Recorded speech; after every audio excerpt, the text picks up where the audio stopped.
विद्यार्थियों नमस्कार। मैं डॉक्टर दिव्येंद्र कुमार शर्मा आपके अपने YouTube platform chemistry bye D Sharma से आपके साथ जुड़ा हुआ हूं। विद्यार्थियों, जिस पेपर को हम लोग इस वीडियो लेक्चर के माध्यम से सॉल्व करने वाले हैं, यानी जिसका सॉल्यूशन देखने वाले हैं, यह पेपर दिनांक 24 अप्रैल 2024 को रानी दुर्गावती विश्वविद्यालय जबलपुर के अंतर्गत आने वाले कॉलेजों में हुआ है। यहाँ पर हम देखेंगे personality development and character building के 50 प्रश्नों का सॉल्यूशन, और उसके बाद में हम देखेंगे digital awareness and cyber security के 50 प्रश्नों का सॉल्यूशन। तो टोटल इस पेपर के हम 100 प्रश्नों के सॉल्यूशन को इस वीडियो लेक्चर के माध्यम से देखने वाले हैं और समझने वाले हैं। तो विद्यार्थियों, लास्ट तक आप मेरे साथ में आपके अपने यूट्यूब प्लेटफॉर्म पर बने रहिएगा। और यहाँ पर अब हम देखते हैं सॉल्यूशन। विद्यार्थियों, पहला प्रश्न आपको स्क्रीन पर दिखाई दे रहा है। पहला प्रश्न क्या कह रहा है? मैं कौन हूँ संबंधित है, हूँ am, I am is related to.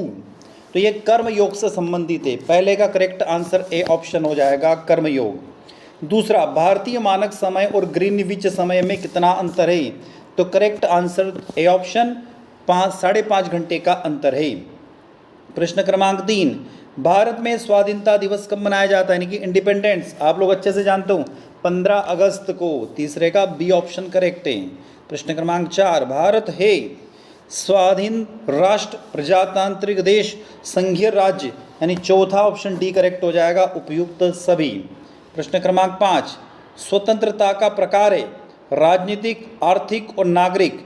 तो पांचवें प्रश्न का करेक्ट आंसर भी डी ऑप्शन हो जाएगा। प्रश्न क्रमांक 6, स्वराज शब्द का सर्वप्रथम प्रयोग किसने किया था? तो आप लोग अच्छे से जानते हो, 6 का करेक्ट आंसर ए, दादा भाई नौरोजी ने किया था।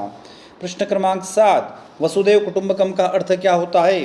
तो इसका अर्थ होता है, 7वें प्रश्न का करेक्ट आंसर बी ऑप्शन, संसार एक परिवार है। The world is one family, 7वें का बी ऑप्शन करेक्ट हो जाएगा। प्रश्न क्रमांक 8, G20 सम्मेलन की मुख्य सूत्र वाक्य क्या था? बी ऑप्शन करेक्ट है 8वें प्रश्न का, एक धरती, एक परिवार, एक भविष्य। प्रश्न क्रमांक 9, सस्तित्व के मूल तत्व है। तो 9 का करेक्ट आंसर डी ऑप्शन हो जाएगा, परस्पर सम्मान, परस्पर सहमति, परस्पर हस्तक्षेप, यानी उपयुक्त सभी। प्रश्न क्रमांक 10, अष्टांग योग की संख्या कितनी है? नाम से समझ में आ रहा, अष्टांग का मतलब 8, करेक्ट आंसर 10वें का सी। प्रश्न क्रमांक 11, अष्टांग योग में क्या सम्मिलित है? तो उसमें यम, नियम, प्राणायाम, आसन, प्रत्याहार, धारणा, ध्यान, समाधि, अर्थात 11वें का करेक्ट आंसर डी ऑप्शन, उपयुक्त सभी। प्रश्न क्रमांक 12, यम के कितने प्रकार है? तो यम के कितने प्रकार होते हैं मैं बता रहा हूँ यहाँ पर। अहिंसा पहला, दूसरा सत्य, तीसरा अस्तेय, चौथा ब्रह्मचर्य और 5वां अपरिहार्य, अपरिग्रह। तो करेक्ट आंसर हो जाएगा 12वें प्रश्न का सी ऑप्शन 5। प्रश्न क्रमांक 13, अहिंसा और सत्य के प्रकार है। तो अहिंसा, सत्य, अस्तेय, ब्रह्मचर्य और परिग्रह यह यम के प्रकार है। तो 13वें का ए ऑप्शन करेक्ट हो जाएगा। प्रश्न क्रमांक 14, नियम में शामिल क्या होते हैं?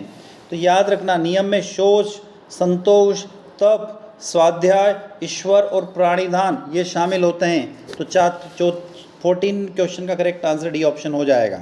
प्रश्न क्रमांक 15, अष्टांग योग का सही क्रम क्या है? तो अष्टांग योग में अभी हमने कहा कि यम, नियम, आसन, प्राणायाम, प्रत्याहार, धारणा, ध्यान और समाधि। तो करेक्ट आंसर डी ऑप्शन हो जाएगा, आसन, प्राणायाम, समाधि।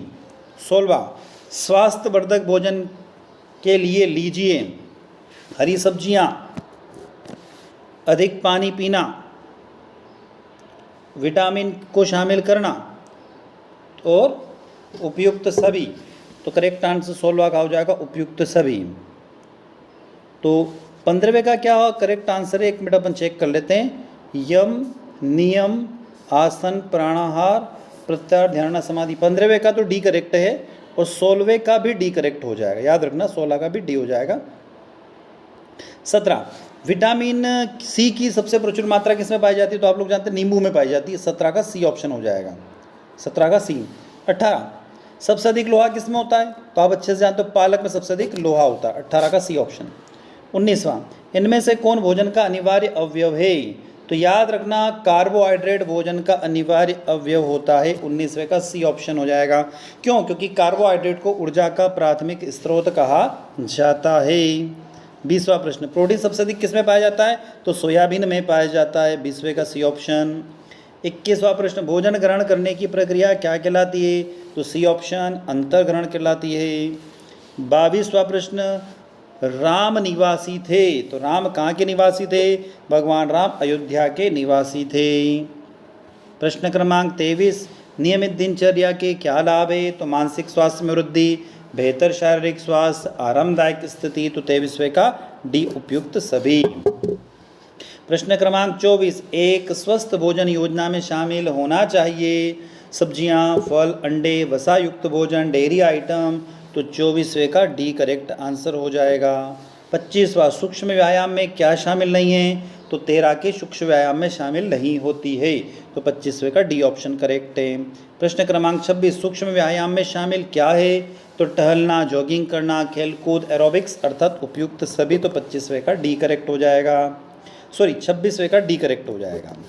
27वां, खाने योग्य वस्तुएं, खाद्यान्न, दूध, दही, सूखे मेवे। तो 27वें का डी करेक्ट हो जाएगा, उपयुक्त सभी। 28वां प्रश्न, खाने योग्य पदार्थ नहीं हैं, तो याद रखना इसमें उपयुक्त सभी खाने योग्य नहीं हैं। फास्ट फूड, मांस और वसायुक्त चीज़ें। 29वां प्रश्न, आदर्श दिनचर्या में शामिल है, तो क्या शामिल है? हल्का व्यायाम। 29वें का ऑप्शन करेक्ट है। 30वां प्रश्न, संतुलित आहार से क्या आशय है? तो 30वें का करेक्ट आंसर है पौष्टिक एवं पाचक भोजन। पौष्टिक एवं पाचक भोजन 30वें का बी करेक्ट हो जाएगा। 31वां, भोजन करना चाहिए समय पर और जब मन करे तब। तो जब मन करे तब नहीं होता, समय पे भोजन करना चाहिए, नियम तो ये है, पर उसमें ये रूल रहता है कि जब आपको भूख लगे तब भोजन करना चाहिए। तो करेक्ट आंसर 31 का यहाँ पर सी हो सकता है बोल रहा हूँ मैं। 32वां, संतुलित भोजन के अनिवार्य अंग कार्बोहाइड्रेट, प्रोटीन, विटामिन। 32वें का डी हो जाएगा, उपयुक्त सभी। 33वां, विज्ञानमय कोश संबंधित है, तो 33वें का करेक्ट आंसर हो जाएगा बी, बुद्धि से संबंधित है। 33वां प्रश्न, अन्नमय कोश संबंधित है, तो शारीरिक स्वास्थ्य से संबंधित है। ए करेक्ट आंसर है 34 का। आगे, आनंदमय कोश है, तो 35वें का सी ऑप्शन हो जाएगा। देखो, पहला आता है अन्नमय, दूसरा प्राणायाम, पहला अन्नमय, दूसरा प्राणमय, तीसरा मनोमय, चौथा विज्ञानमय और 5वां आनंदमय। तो 35वें का सी ऑप्शन करेक्ट हो जाएगा। 36वां, मनोमय कोश संबंधित है, तो बी करेक्ट आंसर, भावनाओं से संबंधित, इमोशंस से संबंधित होता है। 37वां प्रश्न, प्राणमय कोश संबंधित है, तो प्राण, अपान, समान और व्यान, उदान। तो 37वें का डी ऑप्शन सभी से। 38वां, संवेगात्मक बुद्धि शब्द का प्रयोग किया गया है, तो 38वें का बी करेक्ट आंसर हो जाएगा। सर्वप्रथम डॉक्टर जॉन मेयर और पीटर सॉल्वे ने 1900 कब किया था? 90 में संवेगात्मक बुद्धि शब्द का प्रयोग किया था। 39वां प्रश्न, संवेगात्मक बुद्धि का संबंध किससे होता है? तो 39 का करेक्ट आंसर बी ऑप्शन, आत्मा से होता है। 40वां, आध्यात्मिक बुद्धि के विकास के माध्यम है, तो 40वें के डी, ध्यान, पुनर्विचार, अवलोकन, स्वयं साक्षात्कार अर्थात उपयुक्त सभी। 41वां प्रश्न, सामाजिक बुद्धि के पहलू है, तो 41वें का डी ऑप्शन हो जाएगा, उपयुक्त सभी। संबंध कौशल, स्व जागरूकता और सामाजिक जागरूकता। 42वां, चरित्र निर्माण के लिए आवश्यक क्या है? तो डी ऑप्शन हो जाएगा, सहन शक्ति, आत्मसम्मान, साहस अर्थात उपयुक्त सभी। 42 का डी करेक्ट आंसर हो जाएगा। 43, दैहिक निर्धारक तत्व है, तो शारीरिक रचना, शारीरिक स्वास्थ्य और शरीर रसायन। तो डी ऑप्शन उपयुक्त सभी। 44 क्वेश्चन, शारीरिक निर्धारक नहीं है, तो क्या नहीं है? तो 44 का सी हो जाएगा, समस्थिति नहीं है। 45, व्यक्ति के लक्षण हैं, व्यक्तित्व के लक्षण हैं, तो जुड़ा होना और संवेगात्मक प्रभाव होना। तो 45 का सी ऑप्शन दोनों। 46, सूर्य नमस्कार करना चाहिए, तो बिल्कुल डेली करना चाहिए। 46 का ए ऑप्शन करेक्ट है। हाँ, बौद्धिक गुण हैं, 47 का सी, बुद्धि और ज्ञान दोनों का। मनोवैज्ञानिक गुण हैं 48 का सी। आकर्षक व्यक्तित्व और साहसी का ए और बी दोनों। आगे आ जाते 48 के बाद 49, कम से कम 30 मिनट डेली आपको कसरत करना चाहिए, तो 49 का ए ऑप्शन करेक्ट हो जाएगा। और 50वां अष्टांग में 8 का अष्ट का अर्थ क्या होता है, तो अष्ट का अर्थ 8 होता है, तो 50वें का ए ऑप्शन करेक्ट। तो विद्यार्थियों यहाँ पर ही हमने 50 प्रश्नों के सॉल्यूशन देखे। इन 50 प्रश्नों में से आपके कम से कम 17 से 18 प्रश्नों के उत्तर करेक्ट होना चाहिए, तभी आप लोग पास माने जाओगे। तो विद्यार्थियों, मैं डॉक्टर दीपेंद्र कुमार शर्मा आपके अपने यूट्यूब प्लेटफॉर्म पर केमिस्ट्री बाय डी शर्मा पर जुड़ा हुआ हूं। अब हम चल रहे हैं इस वीडियो के नेक्स्ट सेगमेंट में, जिसका नाम है digital awareness and cyber security. उससे पहले यदि अभी तक आपने आपके चैनल को सब्सक्राइब नहीं किया तो चैनल को सब्सक्राइब कर लीजिए। वीडियो अच्छा लग रहा है तो लाइक करिएगा, कमेंट बॉक्स में कमेंट करके जरूर बताइएगा, और अपने दोस्तों तक शेयर करना ना भूलें। जब आप वीडियो रिकॉर्ड किया जा रहा है तब सब्सक्राइबर की संख्या आपके अपने चैनल पर 53,000 है। आपको इसको 1 लाख तक ले जाना है, इसलिए आपसे एक अनुरोध है कि आप चैनल को सब्सक्राइब कीजिए, ताकि हमें एक मोटिवेशन मिलता है और इसी तरीके से हम आपके लिए हमेशा वीडियो लेक्चर बनाते रहें। विद्यार्थियों, अब हम आगे वीडियो के सेकंड सेगमेंट में। पेपर का टाइटल है digital awareness and cyber security, यानी डिजिटल जागरूकता और साइबर सुरक्षा। इसके हम 50 प्रश्नों का सॉल्यूशन अब देखने वाले हैं। पहला प्रश्न आपको स्क्रीन पर दिखाई दे रहा है। एक ईमेल खाते में एक भंडारण क्षेत्र शामिल होता है, जिसे अक्सर कहा जाता है, तो जिसे मेल बॉक्स कहा जाता है। तो पहले प्रश्न का करेक्ट आंसर सी हो जाएगा। प्रश्न क्रमांक 2, जीमेल है, तो जीमेल एक गूगल मेल है। क्या है? गूगल मेल है, तो दूसरे प्रश्न का करेक्ट आंसर सी हो जाएगा। प्रश्न क्रमांक 3, वेब टेक्नोलॉजी क्या है, तो a type of software that enable users to access an internet with information on the internet. प्रश्न क्रमांक 4, इनमें से कौन वेब ब्राउज़र नहीं है, तो यहाँ पर आपको दिखाई दे रहा है www, ये वेब ब्राउज़र नहीं है, चौथे का ए ऑप्शन हो जाएगा। प्रश्न क्रमांक 5, निम्नलिखित में से कौन सा एक प्रकार है, एक प्रकार का एंटीवायरस है, तो यहाँ पर ऑल ऑफ द अबाउ से सभी एंटीवायरस है, तो 5वें प्रश्न का करेक्ट आंसर डी हो जाएगा। छठा प्रश्न, all of the above e commerce का कार्य, यानी कि मार्केटिंग, सप्लाई चेन और फाइनेंस सभी किसके कार्य? ई कॉमर्स के कार्य हैं। प्रश्न क्रमांक 7, IMPS का अर्थ क्या होता है, तो इमीडिएट पेमेंट सर्विस होता है, करेक्ट आंसर हो जाएगा ट्रू। प्रश्न क्रमांक 8, UPI भुगतान प्रणाली में वर्चुअल पेमेंट एड्रेस अनिवार्य है, तो बिल्कुल अनिवार्य होता है, तो करेक्ट आंसर हो जाएगा ट्रू। प्रश्न क्रमांक 9 दिया हुआ है, कितनी बार गलत OTP डालने पर कार्ड को ऑनलाइन भुगतान के लिए ब्लॉक कर दिया जाता है, तो करेक्ट आंसर हो जाएगा 3 बार। प्रश्न क्रमांक 10, UPI का फुल फॉर्म क्या होता है, तो यूनिफाइड पेमेंट। 10वें प्रश्न का करेक्ट आंसर हो जाएगा A option, unified payment interface. प्रश्न क्रमांक 11, उमंग ऐप नागरिकों को निम्नलिखित तक पहुंचाने की अनुमति देता है, तो गवर्नमेंट सर्विस एंड इंफॉर्मेशन। 11 का करेक्ट आंसर सी हो जाएगा। 12वां प्रश्न है, भारत में डिजिलॉकर प्लेटफॉर्म का उपयोग किस लिए किया जाता है, तो करेक्ट ऑप्शन सी आंसर हो जाएगा, storing and sharing digital document and certificate. आगे चलते हैं नेक्स्ट क्वेश्चन की तरफ। प्रश्न क्रमांक 13, भारत में स्वयं प्लेटफॉर्म का उद्देश्य क्या है, तो 13वें प्रश्न का करेक्ट आंसर यहाँ पर दिया हुआ है, सी ऑप्शन हो जाएगा, ऑनलाइन एजुकेशन एंड कोर्सेस। प्रश्न क्रमांक 14, ई पाठशाला निम्नलिखित तक पहुँच प्रदान कराती है, तो करेक्ट आंसर हो जाएगा D option, all of the above. प्रश्न क्रमांक 15, OTP का मतलब क्या होता है, तो वन टाइम पासवर्ड होता है, 15 का ए ऑप्शन करेक्ट हो जाएगा। 16, निम्नलिखित में से कौन सा साइबर सुरक्षा का प्रकार है, तो ऑल ऑफ द अबाउ सभी साइबर सुरक्षा के प्रकार हैं। प्रश्न क्रमांक 17, निम्नलिखित में से कौन सा साइबर अपराध नहीं है, तो प्रश्न क्रमांक 17 करेक्ट आंसर हो जाएगा, सी मेलवेयर अपराध नहीं है। प्रश्न क्रमांक 18, निम्नलिखित को छोड़कर 17 का करेक्ट आंसर बी हो जाएगा, मैन इन द मिडिल, याद रखना मैन इन द मिडिल। प्रश्न क्रमांक 18, निम्नलिखित को छोड़कर सभी वास्तविक सुरक्षा और गोपनीय खतरों के उदाहरण हैं, तो 18वें प्रश्न का करेक्ट आंसर हो जाएगा बी, वायरस।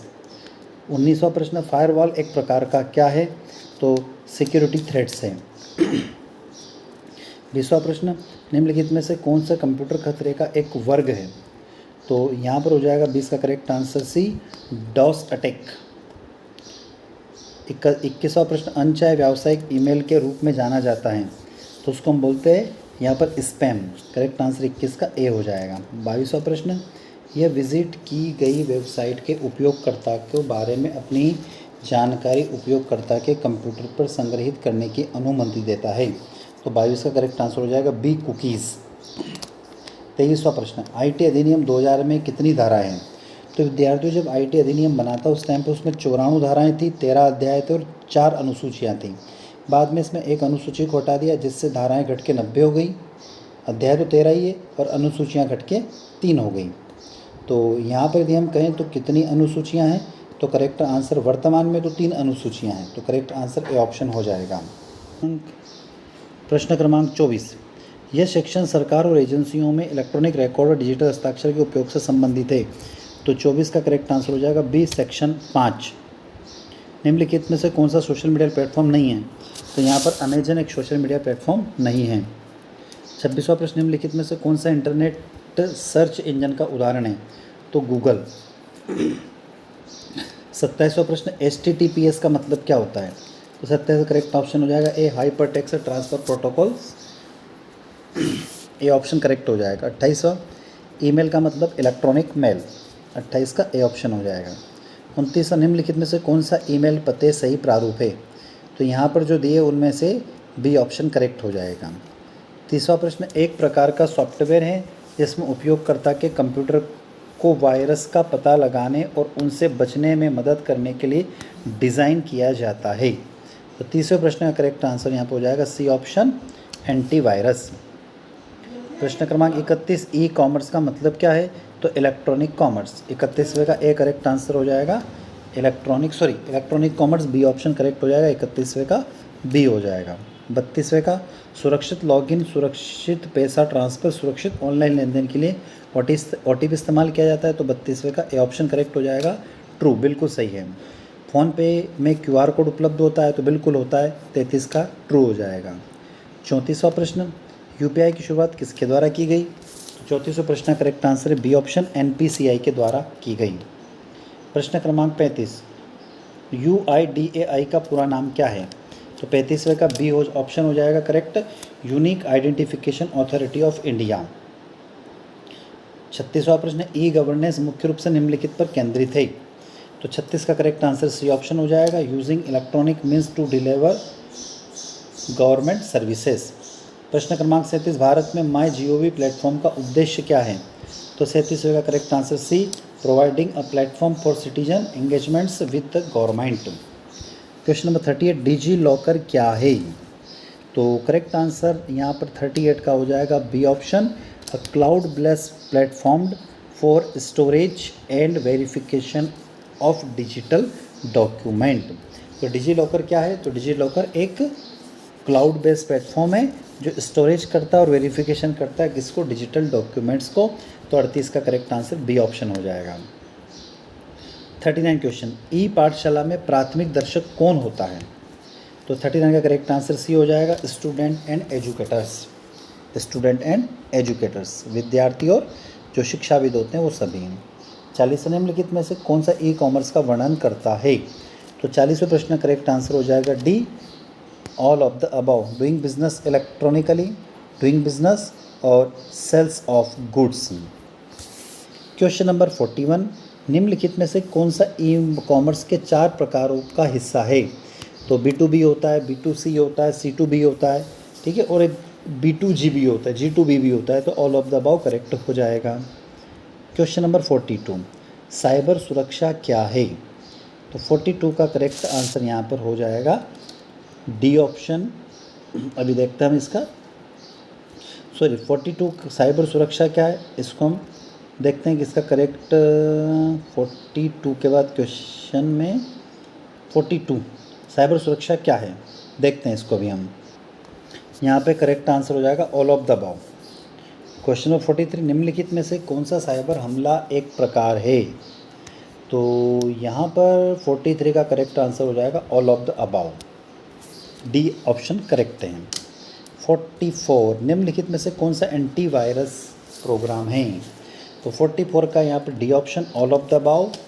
नॉर्टन, K7 और क्विक हिल सभी एक एंटीवायरस के प्रकार हैं। 45 क्वेश्चन नंबर, ट्रोजन हॉर्स मामले में वायरस के समान है कि कंप्यूटर प्रोग्राम है जो स्वयं प्रतियों को नकल करता है। तो करेक्ट आंसर हो जाएगा 45 का ए ऑप्शन ट्रू। 46 वायरस है तो मैन मेड होता है, नेचुरली ओकर होता है और मशीन मेड होता है। तो 46 का डी ऑप्शन करेक्ट हो जाएगा। आगे चलते हैं, 46 के बाद में 47 के पास आ जाते हैं हम लोग। क्वेश्चन नंबर 47 आपको स्क्रीन पर दिखाई दे रहा है। कंप्यूटर को हैक करना हमेशा गैर कानूनी होता है और कानून द्वारा दंडनीय माना गया है। तो 47 का ए ऑप्शन हो जाएगा ट्रू। 48 आईटी अधिनियम 2000 कब लागू किया गया? तो 48 का ए ऑप्शन करेक्ट है। अक्टूबर 17 2000 यानी 17 अक्टूबर 2000 को ये लागू हुआ। क्वेश्चन नंबर 49, यह सेक्शन डिजिटल हस्ताक्षर कानून को मान्यता देता है। तो सेक्शन नंबर 5 आ जाएगा इसमें, 49 का बी। प्रश्न क्रमांक 50, सोशल मीडिया क्या है? तो 50वां प्रश्न करेक्ट आंसर हो जाएगा यहाँ पर C option, means of communication and interaction through the internet. तो विद्यार्थियों, ये आपने देखे डिजिटल अवेयरनेस और साइबर सिक्योरिटी के 50 प्रश्नों के सॉल्यूशन सेकंड पार्ट में, और पहले पार्ट में आप देखें व्यक्तित्व विकास और चरित्र निर्माण के 50 प्रश्नों के solution. I hope video lecture आप लोगों को अच्छा लगा होगा। अच्छा लगता तो वीडियो को लाइक करिएगा, अपने दोस्तों तक शेयर कीजिएगा, और चैनल को अभी तक आपने सब्सक्राइब नहीं किया तो चैनल को सब्सक्राइब करना ना भूलें। इससे हमें एक मोटिवेशन मिलता है और इसी तरीके से हम आपके लिए हमेशा नए वीडियो लेक्चर लेकर आते रहते हैं। जब वीडियो रिकॉर्ड हो रहा है तब सब्सक्राइबर की संख्या 53,000 है। आपसे अनुरोध है कि इन 53,000 सब्सक्राइबर की संख्या से आपको 1 लाख तक ले जाना है। तो आप चैनल को सब्सक्राइब करना ना भूलें। इसी के साथ हम आपसे विदा लेते हैं। जय हिंद, जय भारत।